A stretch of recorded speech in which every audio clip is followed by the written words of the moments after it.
I was 59 when they locked the door on Christmas Eve. My name is Margaret Cole, and the man inside that house is my son, Daniel. On Oak Lane, I stood with a pie, the kind he always asked for, because he'd promised to pick me up at 6 and never came. The air bit through my coat and stung my fingers. I tucked them under the dish to keep steady. If I accept this, I lose my place in my own family. I took 2 careful steps to the front window. The chair that used to be mine wasn't at the table. There was a gap where conversation should have been. Someone moved across the room and paused. For a moment, I thought it was a wave. It wasn't. I knocked 3 times. "Daniel, open the door." A shadow crossed behind the curtain. "Mum, we didn't hear you." I swallowed and rested the pie on the mat. "I see you inside." The curtain inched lower. "Please go home." I pressed my palm to the glass and let it fall. We'd talked yesterday, and he'd said, "6 is perfect, Mom." He'd told me to bring the pie, to bring my cardigan because the dining room ran chilly. I believed him. There are promises that sound ordinary until they scrape you raw. I stood there counting breaths, telling myself not to beg, and feeling that count turn into something like proof I still existed. Someone's laugh leaked from the seam of the door, like a memory that didn't want me. I took a single photo with my phone. The pain was filmed, and my reflection layered over their table. I tried again until the faces and plates showed enough for anyone to understand. Not vengeance, not spectacle, just evidence that I turned up when I said I would, and that they closed me out. "It's a misunderstanding," I rehearsed, as if the right phrasing would build me a bridge back in. A neighbor's car rolled past. I pretended to adjust the pie. The mat had a cheerful word on it that was not meant for me. I considered knocking again, but the curtain held like a guard who knew my schedule. A small sentence surfaced. "They do not want you." I put the phone in my pocket and found instead my spare key, the one I kept for emergencies. My fingers knew the stone by the step without looking. I didn't lift it. Not tonight. I called the non-emergency number. My voice sounded polite, almost practiced, which shamed me. "There's been a mix-up," I said. "I'm supposed to be here." I gave the address. I didn't say mother or Christmas or chair. I said my name clearly and put the phone away. Waiting felt like opening a bill you can't pay, one line at a time, even before reading the total. Headlights curved onto the street. The cruiser stopped without drama. 2 officers stepped out, both young enough to be Daniel's friends. "Evening," one said. "Everything all right?" I showed them the photo.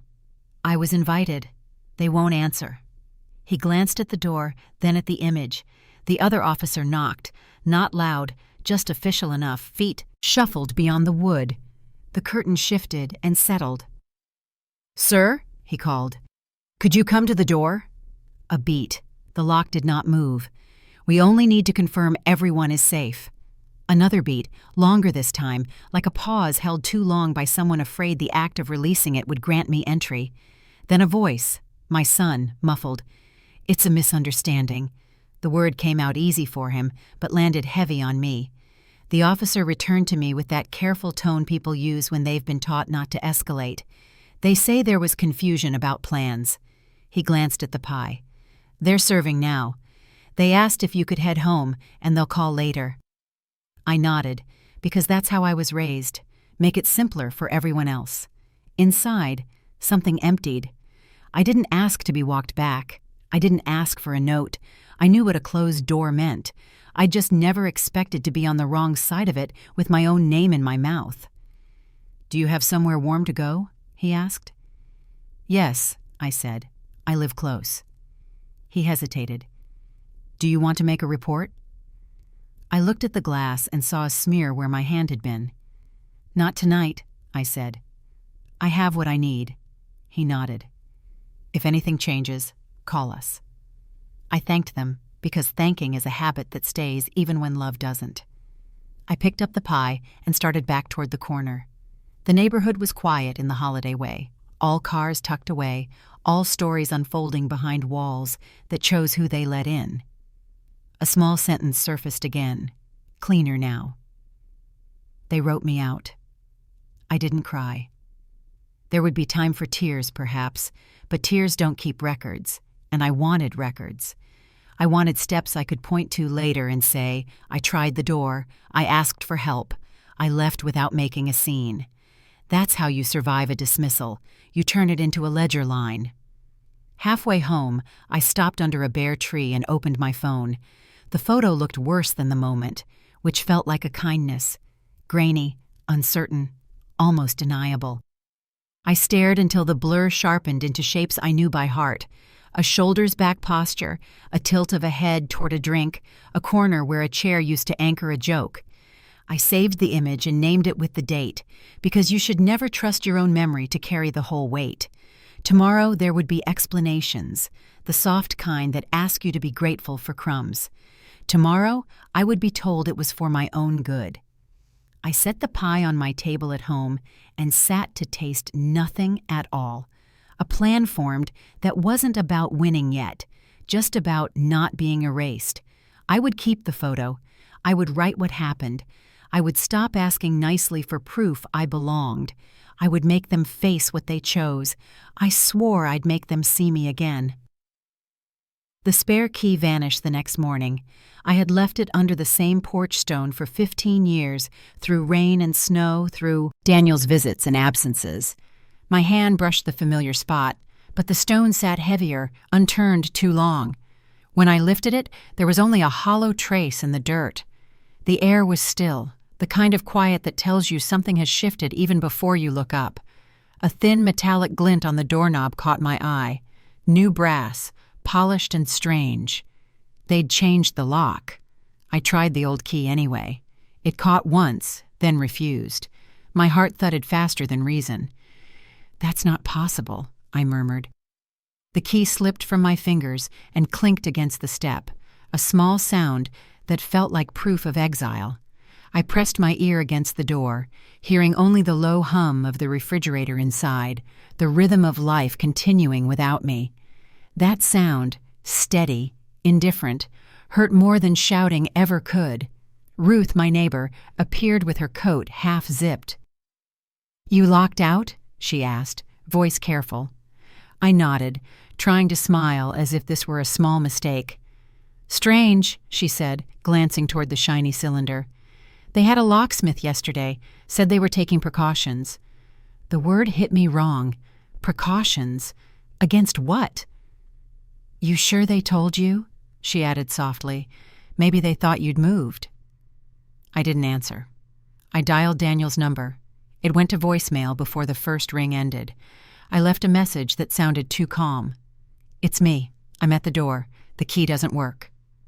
I stood waiting, half expecting him to walk out laughing, say it was a mix-up. The silence grew until even Ruth looked away, embarrassed by its weight. When the landlord called back, his tone carried the kind of practiced politeness that hides discomfort. "Mrs. Cole," he said, "the paperwork was adjusted last month. The property's under new terms." I blinked. "What do you mean adjusted?" He cleared his throat. "Your name was removed from the lease. Your son handled it." My voice cracked. "Without asking me?" He hesitated, then offered that tired phrase meant to close conversations. "It's all legal, ma'am." I hung up before anger became begging. I sat on the step for a long time, watching the morning frost melt across the porch. Each droplet slid away as if to remind me what's taken rarely returns. I thought of the day Daniel first brought me here, promising it would be our family home, that I'd never have to worry about anything again. "You'll always have a key," he'd said then. I laughed at the memory and wiped my face before Ruth could see. She came closer, lowering her voice. "They're sorting inheritance matters, Margaret. That's what people are whispering." I stared at her, unable to speak. She looked sorry, but also afraid of being too involved. "I'll tell the truth if it comes to that," she added. "I saw the locksmith." Her words were a lifeline, small but real. "Thank you," I whispered. Later that evening, I finally got Daniel on the phone. "Why was the lock changed?" I asked. His answer came too fast. "Safety reasons, Mom. There've been break-ins." "You could have told me." "We'll sort it after the holidays," he said. I could hear plates clinking behind him, laughter muffled. "You're with them now?" I asked. A pause. "Yes, we'll talk soon." The line clicked. I stared at my phone, the empty tone humming like a final chord. That sound lingered long after I set it down. I realized then that betrayal doesn't always arrive with a shout. Sometimes it's the soft click of a deadbolt turning against you, the echo of laughter you're no longer part of. The shame crept in quietly. Was I foolish? Overreacting? Unwanted? I fought it down, telling myself what happened was wrong, not my fault. But love, when twisted, makes even dignity feel like disobedience. That night I lay awake, staring at the ceiling. Every creak of the house reminded me it wasn't mine anymore. The door had spoken plainly, in metal and absence. I thought about calling the police again, but the words I'd have to use, locked out of my own home by my own son, felt too heavy to say aloud. So I didn't. I only wrote it down, the date, the time, the name of the locksmith Ruth mentioned. If they were building a wall, I'd start keeping bricks too, one truth at a time. Their safety excuse was my expulsion notice. Daniel asked me to sign a paper I couldn't read clearly. He stood in the doorway with that half smile he uses when pretending something is routine. "Just estate stuff," he said, "simplifying things for later." The folder he carried was thick, a pale beige with my name printed neatly at the top. When he set it on the table, I reached for my glasses, but the pages were already open and his pen already waiting. The paper felt rough against my fingertips, its grain sharper than usual, as if warning me to stop. He leaned in close. "It's standard, Mum. Trust me." The way he said it sounded practiced, not caring. I looked for a signature line but saw too many. "You trust me, right?" he added softly. I did once. I pressed the pen down because that's what mothers do. They trust their sons even when the air feels wrong. The ink dragged unevenly, and he guided my hand to steady it. My chest tightened. Something in that gesture didn't belong to love. When he left, I stared at the remaining sheets. The folder smelled faintly of coffee, which somehow made it worse, his ordinary life clinging to my undoing. I called Ruth. "He had you sign?" she asked, her voice rising. "What was it?" He said it was just to simplify the estate. "Simplify for who?" she said. I had no answer. She sighed. "Keep a copy." But when I checked, the last page, the one with my signature, was missing. I called the notary listed on the first sheet. "Ma'am," the woman said, "I can confirm the filing, but I don't see your signature on the copy we received." My hand went cold. "Then who signed?" She hesitated. "It appears to be marked on your behalf." I hung up before she finished. That phrase, "on your behalf," landed like an accusation and an apology in one breath. My mind replayed his words. "Trust me, Mum." Each repetition hollowed out the meaning until it was only control dressed as concern. The next day, I carried the unsigned copy to a legal aid center downtown. The waiting room buzzed with low voices and the scent of old paper.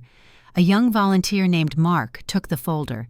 He read quickly, his brow furrowing halfway through. "This transfer moves your property into a trust under your son's management," he said. "You're no longer listed as owner." The words blurred for a second. "Transferred out," he added. "That's the term." The phrase chilled more than the cold air outside. I whispered, "Without asking me?" He looked up. "I'm afraid so." Mark offered to help me draft a statement contesting the filing. "We'll need a witness," he said. "Do you have anyone?" "Ruth," I replied. "She saw him bring it." He nodded, jotting notes. "Good, we'll need that." I thanked him, but the gratitude tasted bitter. He was kind, but the truth was now official. My trust had a dollar value, and someone had just cashed it in. That night, I sat at the kitchen table, tracing the edge of the folder with my thumb. Every ridge in the paper felt like a scar I hadn't seen forming. I couldn't decide what hurt more, the act itself or how calmly he had done it. I replayed the moment he placed the pen in my hand. It hadn't been about paperwork. It had been about ownership, who held it, and who no longer did. My reflection in the window looked smaller than I remembered. Later, I called his number again. "Did you file something with my name on it?" I asked. He exhaled hard. "It's nothing, Mom. Just protection. You've been under stress." "So you fixed it for me?" "Exactly." I bit my lip. "Without telling me?" "You'd overthink it." There was a silence that stretched so thin I thought it might snap. Then he said, "It's done. Don't worry." The line went dead before I could answer. I stayed awake until morning, listening to the hum of the fridge, the tick of the wall clock. Ordinary sounds now carried suspicion. Somewhere between midnight and dawn, I realized that his smile the day before wasn't kindness. It was possession disguised as reassurance. I didn't know how much he'd taken or what came next, but I knew one thing for certain. A signature can be stolen without ever leaving your hand. I wondered what else bore my false signature. The voicemail I left was deleted from their phone record. I found out 2 weeks later when Mark and I sat side by side at the community center's old computer, scrolling through the telecom portal. "Your account shows no voicemail sent that night," the representative said through the speakerphone. I frowned. "That can't be right. I called at 6:42. The woman paused. "There's a log for an outgoing call, yes, but no stored audio." I felt the low hum of the phone in my hand, steady and unnerving, like something alive trying to escape. Mark leaned closer. "So, someone deleted it?" The rep hesitated. "It appears it was manually removed from the recipient's device within 1 hour." Her tone had that careful neutrality reserved for people who might start crying or yelling. I did neither. "Thank you," I said, and hung up. The screen went blank, showing my reflection instead of proof. That was worse than seeing nothing. It meant something once existed and was chosen to be erased. Mark broke the silence. "We can request the record formally, a printout with the timestamp, not the audio." I nodded. "Do that." He studied me for a moment. "You sure you want to escalate? This will make it official." I looked at the phone in my hand. "They already did," I said. "I'm just catching up." Later that evening, I walked home with the printed log tucked inside my coat pocket. The paper crackled against the fabric, every step reminding me that evidence isn't about truth. It's about what survives deletion. The street was quiet. My house looked smaller, its windows reflecting the gray sky. I went inside, sat by the kitchen table, and opened the log again. A single line stood out. Outgoing call, 6:42 p.m. Duration 00026. No content stored. It was clinical, almost mocking. I played the call in my head. I remembered my voice trembling slightly as I said, "I'm at the door. Please open." I'd waited through 4 rings before leaving the message. I'd meant it as a peace offering, not a demand. Now it was nothing, not even a trace of sound. I picked up the phone again and hit record. "Test 1, I said softly. "Test 2. I replayed it. My own voice sounded foreign, detached. Still, it existed. That was something. Mark called the next morning. "We'll need more. Don't confront them yet." I asked, "Why not?" "Because outrage gives them cover. Sequence gives us proof." His calm steadiness annoyed me, but he was right. They wanted me frantic. They wanted me to seem unstable. So I started documenting everything. Every call, every silence, every time the line clicked, but no one spoke. By day 3, my notebook filled with entries, dates, times, durations. At the bottom of one page, I wrote a reminder, "Silence counts too." It was something Mark said, and it stuck. That night, I called again, knowing no one would answer. I waited through the beeps, then said, "This is my record. You can delete your side, but not mine." My hand shook, but my voice didn't. That small control steadied me more than any apology could have. When Ruth dropped by, I showed her the log. She frowned. "That's low, even for them." "They'll call it a misunderstanding," I said. "They always do." "And you'll believe them?" I folded the paper carefully. Not this time. She touched my shoulder. Be careful. They're cornered animals now. Her warning lingered after she left. For the first time, I saw fear not as weakness, but as awareness. The next day, I received a new message, Daniel's wife. Mom, we think you're confused. Maybe don't overcomplicate this. Her tone was syrup over glass. I saved it immediately. I didn't reply. I'd stopped saying please. I'd stopped expecting them to meet me halfway. They wanted absence. I gave them record. I wanted them to know that I'd learned their rules and could play them cleaner.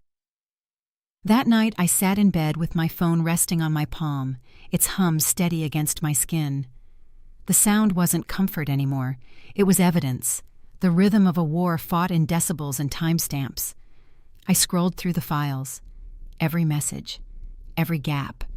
Each silence now had a name, a place, a number. My own voice felt stronger when I played it back.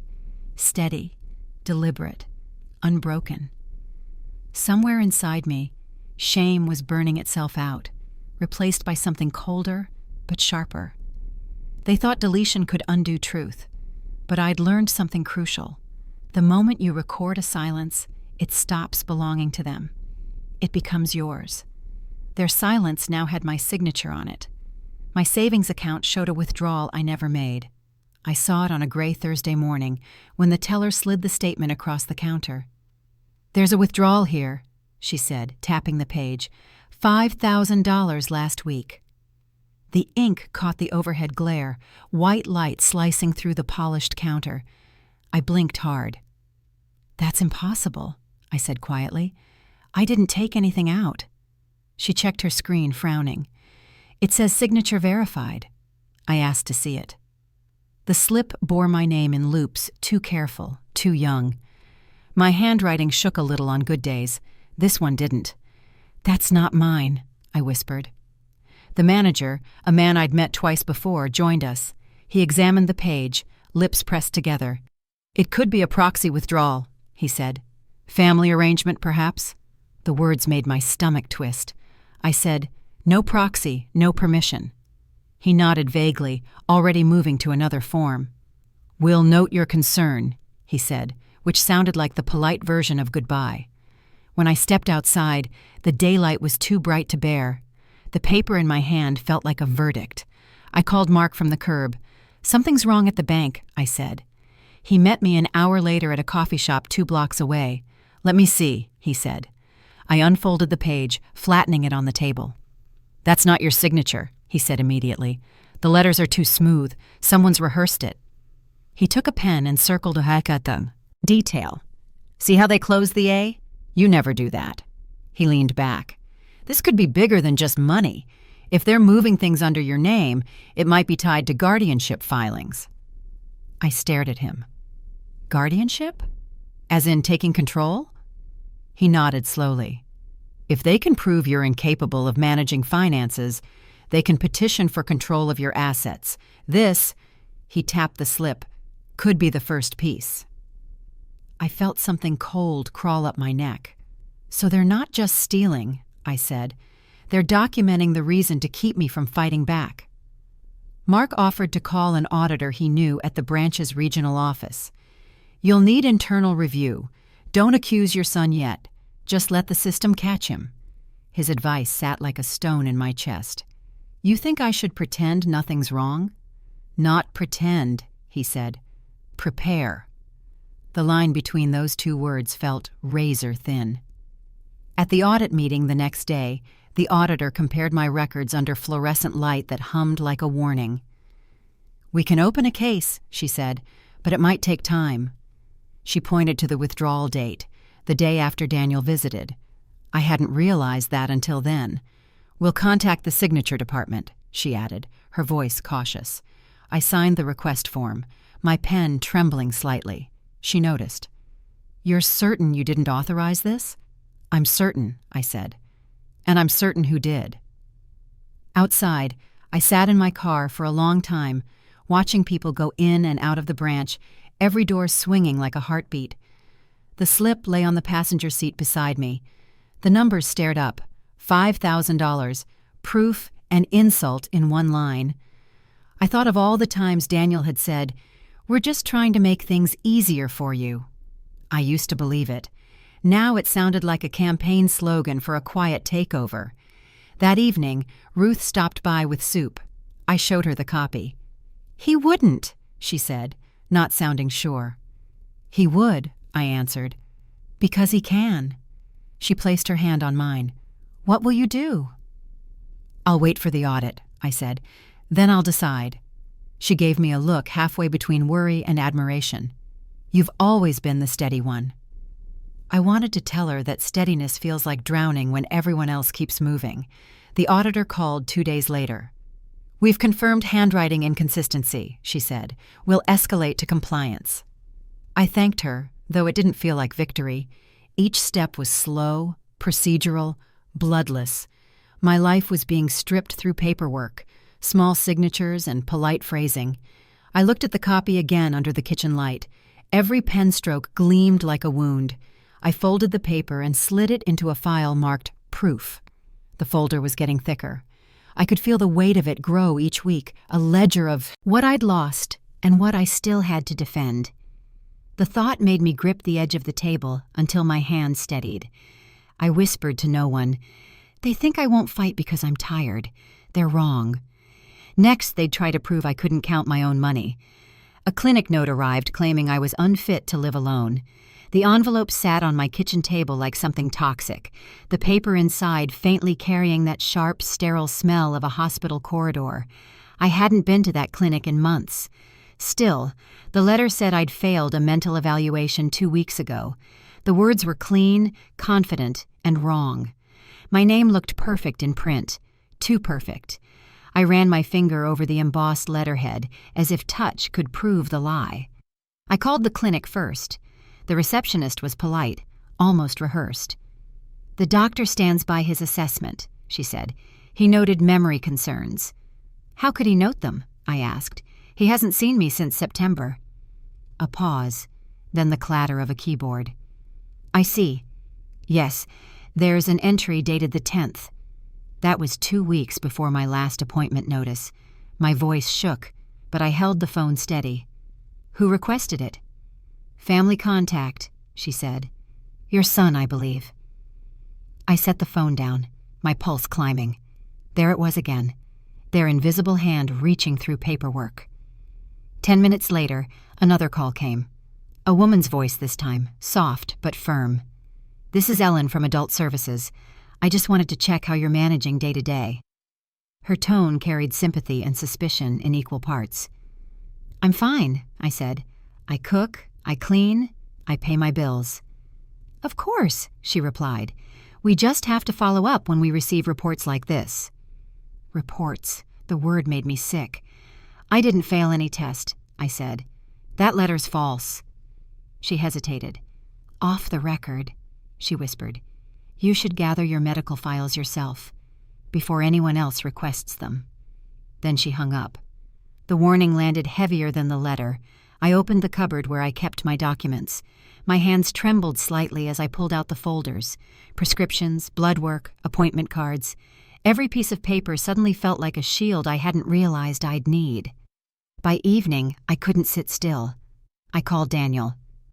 "I got a letter from my doctor," I said. "It says I'm not fit to live alone." "We just worry you'll forget things," he answered smoothly. "The stove, the locks, small stuff." "You think I can't cook without supervision?" "Mom, it's not like that." "Then what is it like?" Silence stretched, long and deliberate. Finally, he said, "You're making this harder than it needs to be." My voice steadied. "I remember betrayal." The line went quiet. Then he sighed and hung up. I stood there with the phone in my hand, replaying his tone. It wasn't concern, it was strategy. They were building a case, one letter at a time. First financial, now medical. If the system bought their story, I'd be declared incapable, tucked away for my own safety. The thought made my chest tighten, but the fear cleared into something sharper. They wanted to prove I was losing grip. I'd show them precision instead. The next morning, I went to the clinic myself. The nurse behind the counter looked startled to see me. "You're supposed to be at home," she said, scanning her screen.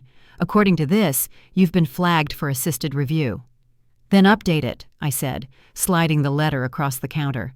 "I never took this test." She glanced around and lowered her voice. "You didn't. This was filled in remotely, but don't quote me." Her honesty cracked something open in me, relief mixed with outrage. "Then tell your doctor to stop diagnosing ghosts," I said. She smiled faintly. "Between us," she whispered, "you're not crazy." That sentence stayed with me all day, not because I needed validation, but because it proved someone else saw through the fog. I spent the afternoon photocopying everything: test results, appointment slips, prescriptions. Page after page fed through the machine until a neat stack lay beside me, warm from the lamp. I labeled each envelope carefully, double copies in separate folders. If they wanted reports, I'd give them real ones. When the copier clicked off, the silence felt new, not hollow, but calm. I looked around my kitchen and realized they were turning every part of my life into a file to be owned. But they'd misjudged me. Paper might bury truth, but paper also records it. I locked the folders in a drawer and poured myself a glass of water, steadying my breath. If they thought I'd crumble under letters and signatures, they hadn't read me closely enough. If they wanted reports, I'd give them real ones. Mark found my name on 4 separate transfer records. He'd called me that morning, his voice tight. "You need to see this yourself." I met him at the credit union downtown, where he'd laid out a small stack of printed sheets on the table between us. The edges were rough, and when I ran my fingers across them, they left faint lines on my skin. 4 transactions, all signed with my name: $3,500, $4,000, $6,500, and $7,000. Total, $21,000. The numbers looked like wounds arranged neatly in ink. Mark took a pen and circled each entry. "All within 6 weeks," he said. "Same withdrawal pattern, same routing path." His tone was clipped, professional, but I caught the pity underneath. "They're routing it through the joint account Daniel added last year." "Joint?" I asked quietly. "That was supposed to be temporary." He nodded.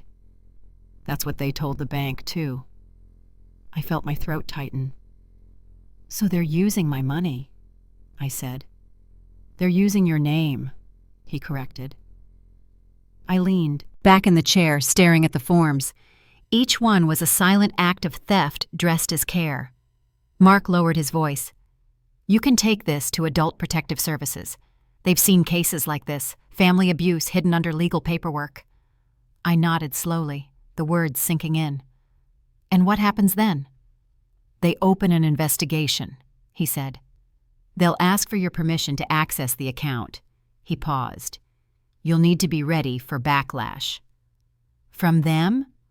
"Always from them." That evening, I sat at my kitchen table with the papers spread out like a map of my own undoing. The numbers glared back, proof and humiliation side by side. I picked up the phone and called the agency. The woman who answered introduced herself as Ms. Reed. Her voice was steady, practiced. "Tell me what's been happening," she said. I hesitated, then began. By the time I finished, my throat ached and my hands were shaking. "You did the right thing," she said softly. "We'll follow up within 72 hours. After hanging up, I realized I was still gripping one page too tightly. The edge tore slightly under my thumb. That small rip felt like a confession of how fragile every part of my life had become. The next morning, Ms. Reed called back. "I've reviewed your documents," she said. "We'll need the originals for our report." I agreed to meet her at the branch office. She added, "Keep copies. Don't tell them you've filed a report yet." Her tone left no room for debate. When I arrived, she met me in a small, windowless office. She examined each page carefully. "These match a known pattern," she said. "Transfers disguised as caregiver expenses." I almost laughed. "They called it help." She looked up. "They always do." For the first time in weeks, someone spoke to me like I wasn't losing my mind. She handed me a case card. We'll contact the financial institution and file a protective review. It won't be instant, but it will be official. As I left the building, I felt the afternoon air against my face, brisk and grounding. The proof was no longer mine alone. It existed in a system, a record no one could erase. But the fear returned just as quickly. They would find out. Daniel would learn I'd reported him, and he would twist it, as always. I rehearsed the lines in my head for when he called. It's just routine. They asked questions. I didn't accuse you. Lies of survival. I hated how natural they sounded. That night, I placed the remaining copies of the transactions in a folder marked Read. The texture of the paper still scratched against my fingers, reminding me how evidence never feels clean. It cuts. I sat for a long time, staring at the envelope on the counter addressed to Adult Protective Services. It represented everything I had left: proof, pride, and a dwindling sense of control. The hum of the refrigerator filled the silence, steady as a heartbeat I couldn't quite trust. I knew retaliation would come. It always does when power shifts, even slightly. But the balance had moved. For the first time, I had more than words. Every line item was a breadcrumb toward my own rescue, and for once, I wasn't the one erasing records. The next letter would decide whose name survived. 2 officers arrived asking if I was safe with my son. The knock was sharp, official, the kind that makes the whole house listen. I froze halfway through a cup of tea. When I opened the door, they stood there in matching dark jackets, badges glinting against the hallway light. One of them spoke gently. "We received a concern call," he said. "A family member mentioned erratic behavior." My pulse jumped. "My son called you," I said, and they didn't deny it. The taller officer shifted his stance. "We just need to make sure everything's all right here." His tone carried politeness over suspicion. I stepped back and let them in.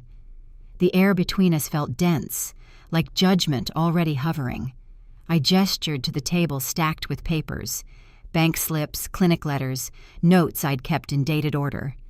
"If you're checking on my safety," I said, "start there." He crouched to glance at the top page.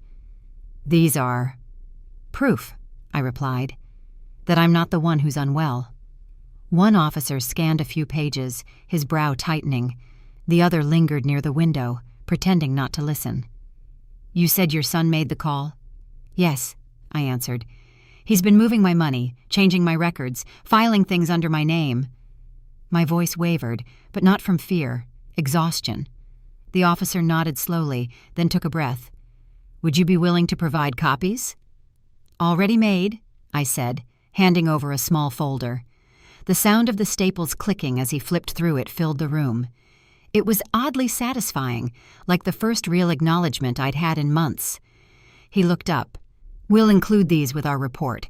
A welfare check is just a safety measure, but—" He stopped, reading my face. "But sometimes it reveals more than expected." I finished for him. He nodded again. The second officer finally spoke. "Do you have someone assisting you, a caseworker or advocate?" "Ms. Reed," I said, "Adult Protective Services." That name changed their posture. "Good," the first one said. "We'll coordinate with her. She's reputable." For the first time that morning, I felt seen, like maybe the truth had a pulse again. When they left, I watched through the curtain as their car idled at the curb for a full minute before driving away. That pause told me something. They were debating what they'd just witnessed. I let out a breath I didn't realize I'd been holding. The house went quiet. Too quiet. I picked up the receiver and called Mark. "They came," I said. "Police." "What did they say?" "That my son called them to check if I was safe." He laughed once bitterly. "He's setting the stage. You showed them evidence, right?" "Everything," I said. "Good. That means his story hits a wall before it starts." But I knew Daniel wouldn't stop there. He never lost gracefully. 2 days later, an envelope arrived from the courthouse. Emergency guardianship petition, filed by him. My stomach twisted as I read the words. Immediate concern for mental competence. He was doubling down, now with the law. I took the papers to Ms. Reed, who skimmed them quietly. "He's moving fast," she said, But his timing works against him. You already have a welfare check report with your documentation attached. I blinked. You mean... It means his own call triggered an official record that contradicts his claim. For a moment, I couldn't speak. The irony cut deep and clean. His need for control had opened the one door that could break it. Ms. Reed smiled faintly. "We'll respond to this filing," she said. "I'll contact legal aid to intervene. Keep all your copies safe and stay calm if he shows up." "He will," I murmured. "Then don't answer. Let the institutions speak to each other now." That night, I couldn't sleep. The house felt smaller, every creak a reminder of who'd once lived here. But the silence was no longer isolation. It was waiting. On the table, the officer's report lay beside Daniel's court notice. 2 opposing versions of my life, both stamped with authority. I touched the papers, side by side, and felt the strange comfort of symmetry. For months, he'd controlled every narrative. Now the state had 2. By the weekend, Ms. Reed called again. "Our department submitted the welfare check summary. It's signed by both officers and me." I asked, "So they can't claim I was unstable?" "Not without contradicting their own paperwork," she said. Her voice was calm, almost proud. I hung up and stared at the curtains swaying slightly by the open window. The wind carried the faint sound of traffic outside, steady, indifferent, alive. It struck me then. Survival isn't always about running. Sometimes it's about standing still long enough for the system to contradict itself. For once, the line wasn't between me and him. It was between his lies and their truth. The next call wasn't from police. It was from court. I received a notice stamped with the county seal. The paper gleamed under the kitchen bulb as if taunting me with its authority. The seal pressed into the top corner caught the light, deep red against white. Below it, a line in bold, "Petition for Guardianship." My son's name stood beside the word petitioner, mine below beside respondent. It accused me of incompetence, of financial risk, of needing protection from my own life. For a long moment, I just stared at the document. The words swam. The house hummed quietly. The refrigerator, the heater, the old clock over the sink. I traced the seal with my thumb until the edge bit into my skin. Then I picked up the phone and called Mark. "It's happening," I said. "Court papers, county seal, and everything." He sighed. "I'll come by." By the time he arrived, I'd already cleared the table and laid out every folder I owned. Medical letters, bank statements, Ruth's written note about the lock change, the police report. He scanned the notice carefully, jaw tight. "The hearing's in 9 days," he said. "That's fast." "I suppose incompetence can't wait," I muttered. "He's hoping you freeze up," Mark said. "We won't. We'll draft a response tonight." He pulled out his laptop.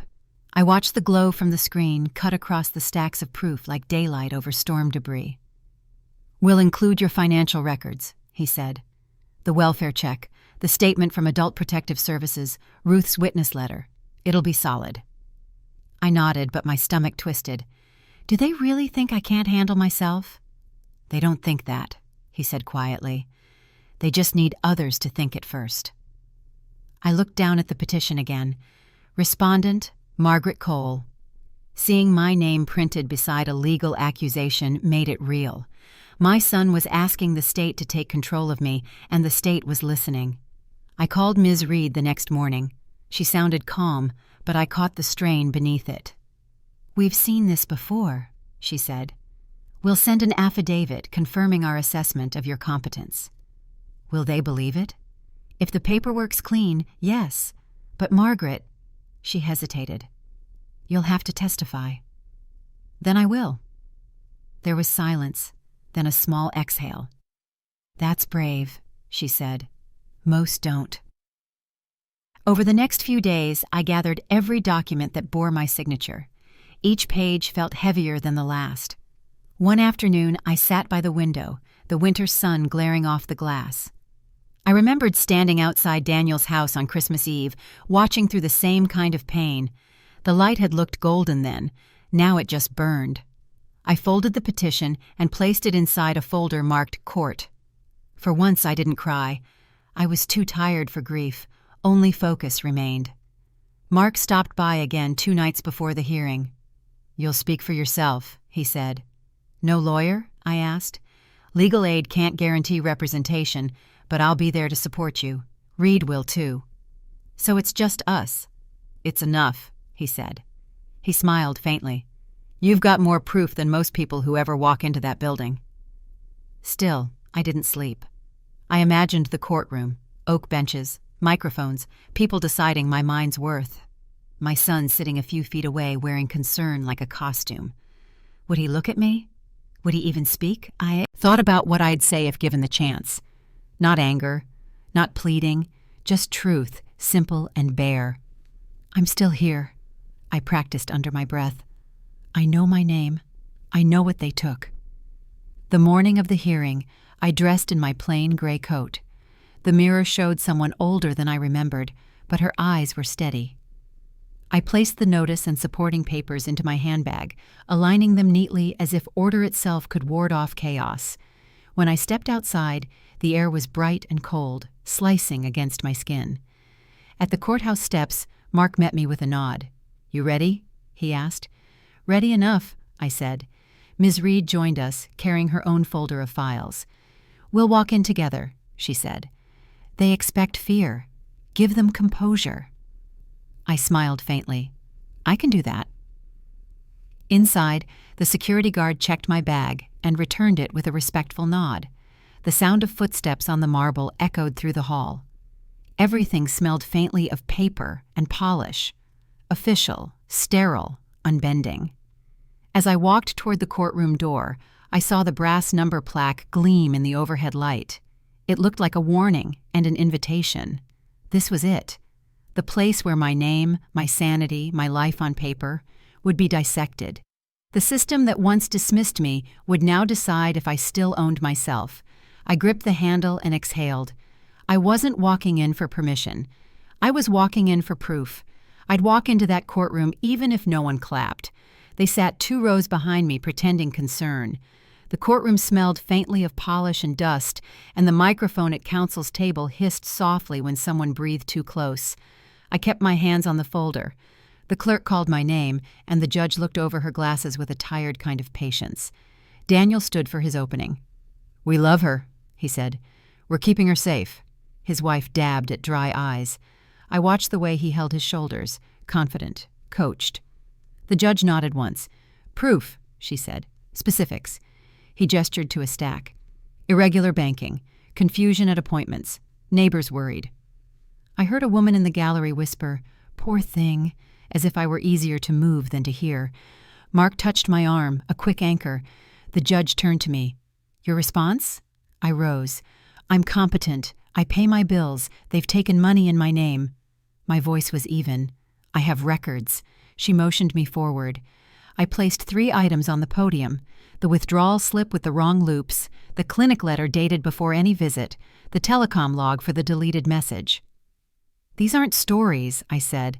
"They're dates, ink, and sequence." Daniel tried to interrupt. "She's confused." The judge lifted a hand. "Sit." He sat, jaw tight. She read the first page silently, then the next. Finally, she looked up and read one line aloud, careful and slow. "Withdrawal initiated. Before notarized consent." A rustle went through the benches. Someone muttered, "That's not right." Another voice, softer, "They forged her." The judge leaned into the mic. "Mrs. Cole, who helped compile this?" "A volunteer advocate and a county investigator," I said, nodding toward Mark and Ms. Reed. Reed rose, crisp and steady. "We conducted a welfare check before this petition. She presented organized records and clear answers. I stand by that." The room went quiet, the useful kind. Daniel shifted tactics. "She stared through our window at dinner. It was frightening." He glanced at the gallery for sympathy. I answered without heat. "Because the door was locked." The judge's face didn't change. "Mr. Cole, do you have proof of incapacity beyond your impressions?" He hesitated. "We worry." "That's not proof," she said. A court reporter typed, keys ticking like rain. The judge summarized quickly. "We have objective documents contradicting the petitioner's claims and testimony supporting the respondent's competence." She turned to the bank representative who had come on notice. "Will your department audit?" The woman nodded. "Yes, Your Honor." The judge capped her pen. "Ordered." Daniel's lawyer tried a last angle. "Interim control would be prudent." The judge shook her head. "No, petition is frozen pending audit." Murmurs rose. "Good," someone whispered. "About time." I exhaled the breath I'd been rationing since Christmas. Mark squeezed my shoulder once. "You did it," he whispered. I didn't feel triumph. I felt gravity shift. The judge addressed me again. "Mrs. Cole, you will retain decision-making authority. Keep your records. If anyone pressures you, call Chambers." I nodded. "I will." As we gathered our things, Daniel's wife brushed past me. "You'll regret this," she hissed. I answered quietly, "I regret believing you." Mark stepped between us and guided me toward the aisle. Behind us, the gallery rustled, the sound of people choosing sides without saying it. At the door, I paused and looked back. The courtroom was ordinary. Benches, a seal, a clock that has watched many families fracture. What made it holy today was not the furniture but the sentence spoken into the record. Paper had been their weapon.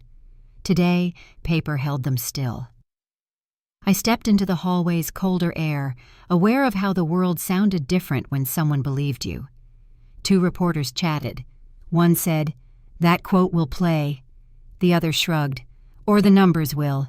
The order would now travel faster than their story. They didn't look at me when the gavel fell. The county accountant called me the next morning. Her tone was brisk, but not unkind. "We've completed the audit," she said. "You'll want to sit down before I read the figures." I did, though my knees were already shaking. She cleared her throat.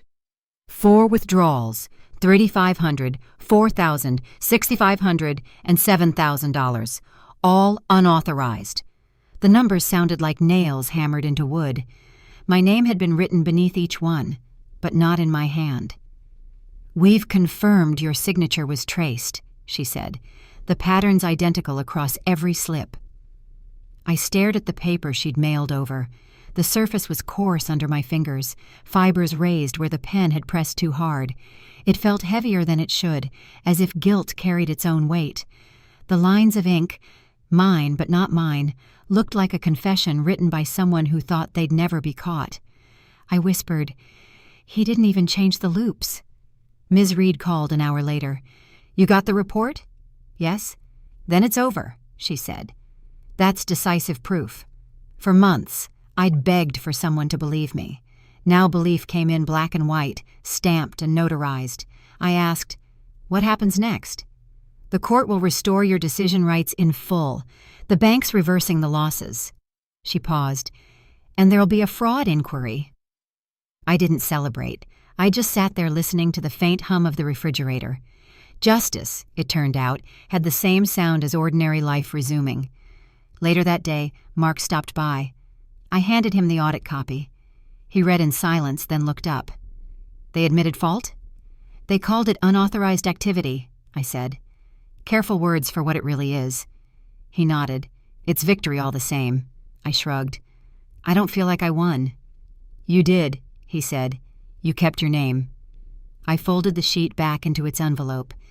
The seal had already been broken, but I smoothed it anyway, like closing a wound. At the hearing's follow-up session, the judge addressed the room without looking at Daniel.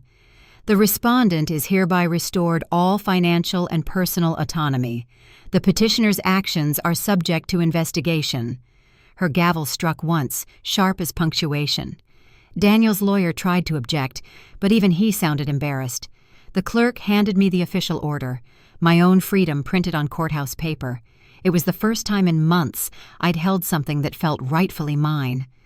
Outside, the winter air bit against my face. Reporters lingered near the steps, pretending not to stare. I walked past them, folder tucked tight under my arm. Ms. Reed caught up. "You're cleared," she said softly. "Completely." "And him?" "The inquiry's already begun. Financial Crimes Division." I didn't ask what penalties looked like. I didn't need to. The truth had already done the damage I never could. That night, I placed the audit report on my kitchen table under the lamp.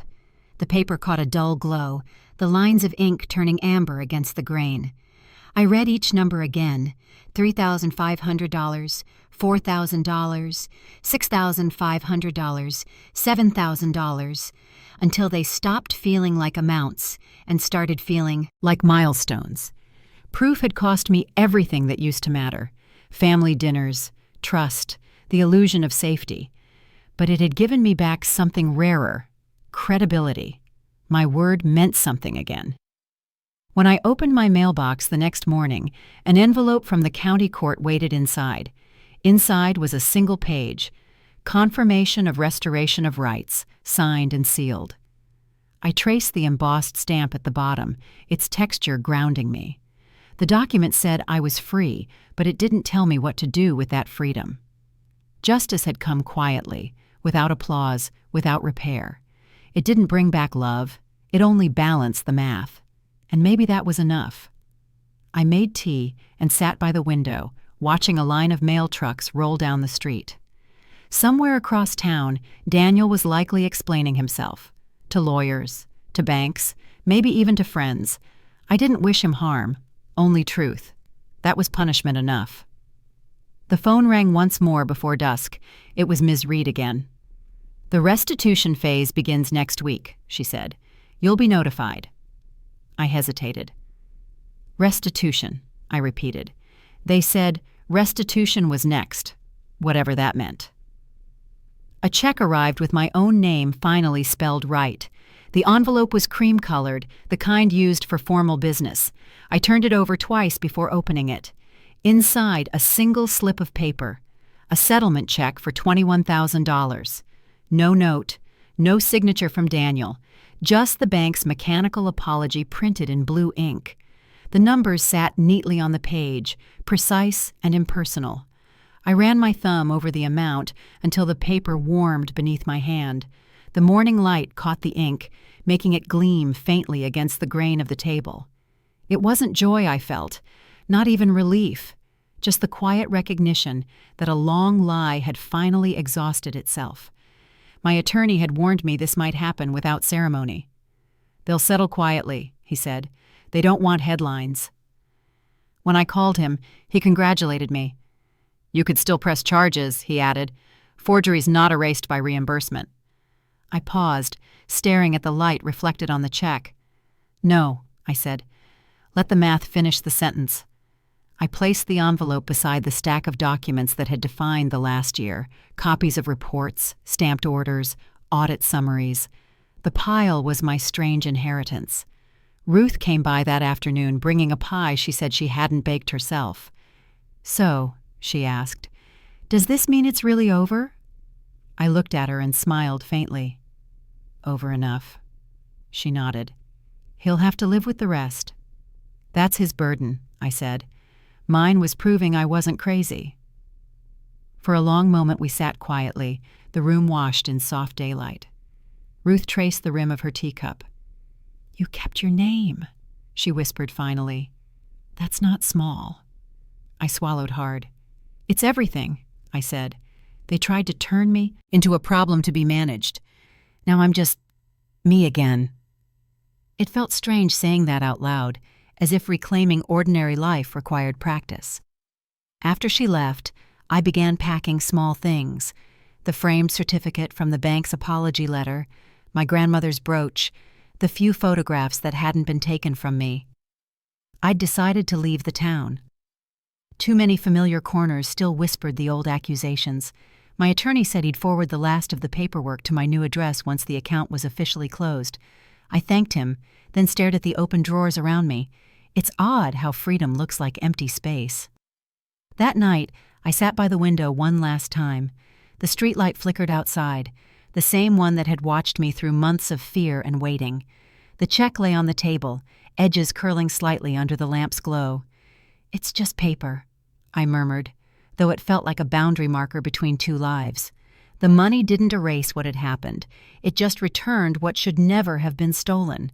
Justice was arithmetic, not forgiveness. Mark called before bed. "Moving day tomorrow?" he asked. "Yes." "You sure you'll be okay on your own?" "That's the point," I said. He chuckled softly. "You sound like yourself again." "Maybe," I replied. "Or maybe I've just stopped apologizing for existing." There was a pause, the kind that means understanding rather than absence. "You did good," he said quietly. "You didn't let them write your ending." When the sun came up, I made coffee and wrote a short note to myself on the back of the settlement letter. "Truth restores quietly." Then I folded it, tucked it inside my journal, and sealed the rest of the papers in a box marked "Closed." The check I placed inside a drawer, not framed, not displayed, just stored. I'd never cash it for satisfaction. I'd cash it for closure. Before leaving, I walked through the house one last time. Each room echoed differently now, emptier, but honest. I didn't look back when I locked the door. The car waited, trunk half full, the rest to be replaced over time. As I pulled onto the road, I realized the silence wasn't heavy anymore. It was clean. At a red light, I reached into my coat pocket and found the small photo I'd kept folded since the beginning, the one of the house window, the reflection of me barely visible. I smiled, tracing the faint crease where the paper had bent from being held too often. I could have thrown it away, but I didn't. I still kept the window photo, just in case. I packed the house slowly, one memory per box. Each flap of cardboard carried its own small resistance, as if the walls wanted to hold on. The smell of tape and old wood lingered, sharp and familiar. I stacked framed photos together, birthdays, vacations, faces I'd forgiven enough to keep in print. Dust swirled in the air, catching the last stretch of sunlight through the living room window. I didn't rush. For once, time was mine to use as I pleased. Mark arrived mid-morning with coffee and that same cautious energy he used when I was deciding big things. "You sure about the new place?" he asked. "It's smaller." "That's the point," I said. "Smaller means quieter." He nodded, setting the cups on the counter. "The community center's expanding their outreach team," he said. "You'd be good there." I smiled for the first time without trembling. "Maybe I'm done proving I'm good. Maybe I'll just help," he grinned. "Still the same fighter, just gentler about it." We both laughed a little, awkward but honest. He helped me lift the heavier boxes, books, dishes, the few things too sturdy to break. When the mover knocked, I signed the lease document on the new apartment with hands that didn't shake. The pen left a faint mark of ink on my thumb, like a final signature from this house. I'd lived in fear under this roof, but now I was leaving by choice, not force.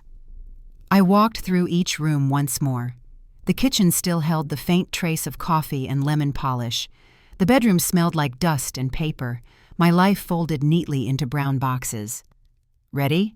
Mark asked. "Almost." I took one more look at the window where I used to stand and wonder who might be watching. It no longer mattered. The view belonged to whoever needed it next. At the new place, the air felt bare, but forgiving. The movers set down the boxes, then left with polite goodbyes. I sat on the floor, cross-legged, surrounded by echoes of cardboard and the quiet creak of the radiator. The lease lay beside me, signed and dated. A new beginning, measured not in sentiment, but in ink and consent. I had chosen this space, chosen its walls, its limits, its silence. That mattered more than any reconciliation ever could. That evening, Ruth called. "Is it strange?" she asked. "Strange but peaceful," I said. "No ghosts here yet." "You sound lighter," she replied. "I am." After we hung up, I unpacked just one box, a lamp, a plate, and a photo of me standing near the porch 2 winters ago. My breath caught for a second. I slipped it into a drawer instead of hanging it up. Some memories deserved privacy, not display. Later, I made tea and opened the small balcony window. The night carried the smell of distant rain and fresh paint from the hallway. I leaned against the frame, realizing that for the first time in months, no one else's name appeared beside mine on any document.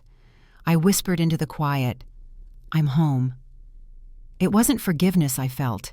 It was distance, measured not in emotion, but in miles, in choice, in peace earned honestly.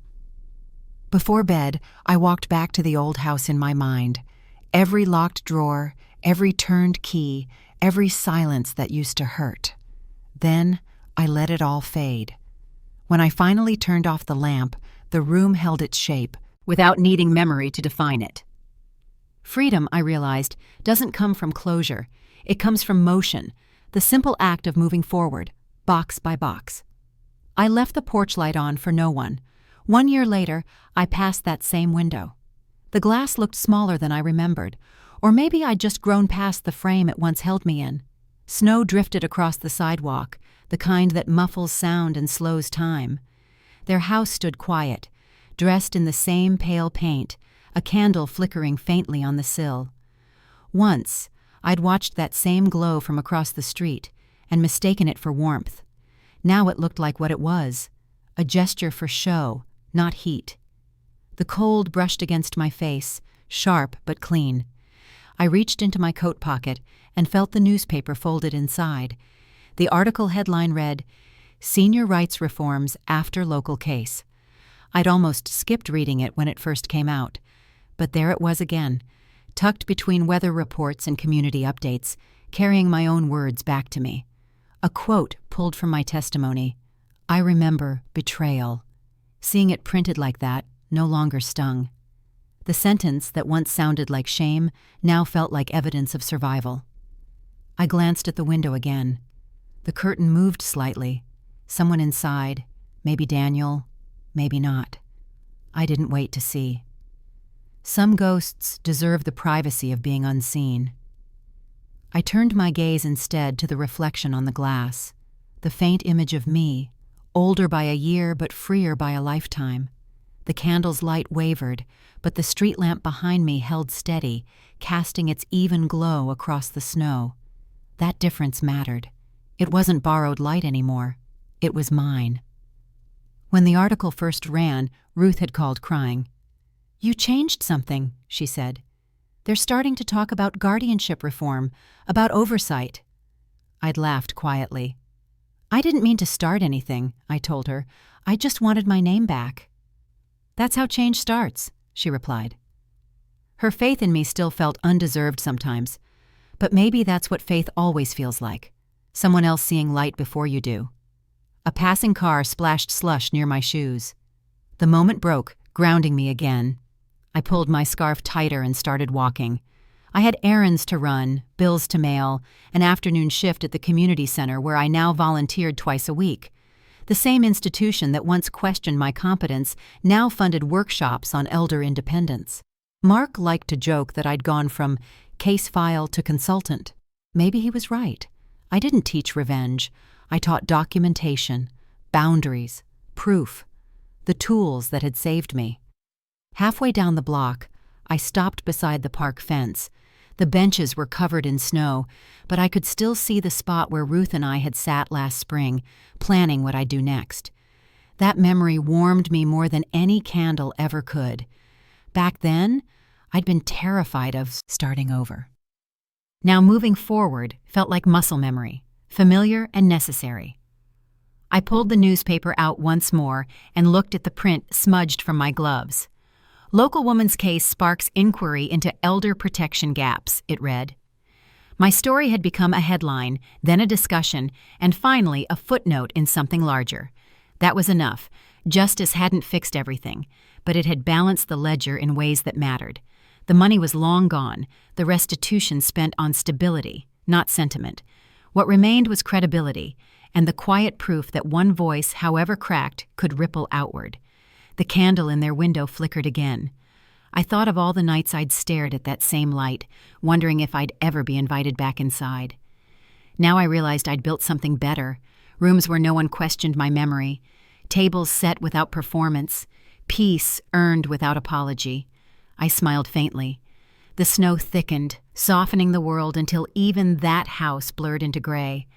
I walked past it without turning back. The street lamp above hummed faintly, its glow steady against the darkening sky. I felt it on my face, steady, impartial, unclaimed by anyone. The light that once reminded me of exclusion now just illuminated the path ahead. I kept walking, boots crunching through snow, newspaper folded under my arm, heart calm. They could keep their dinner, their silence, their carefully lit window. They can keep their dinner. I found my peace.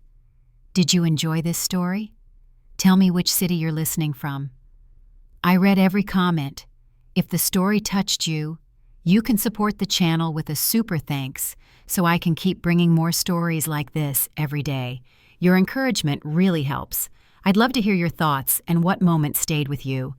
On the screen, you can see 2 new life stories that I highly recommend. There's plenty more on the channel as well. Don't forget to subscribe and turn on notifications. See you in the next life story with respect and gratitude.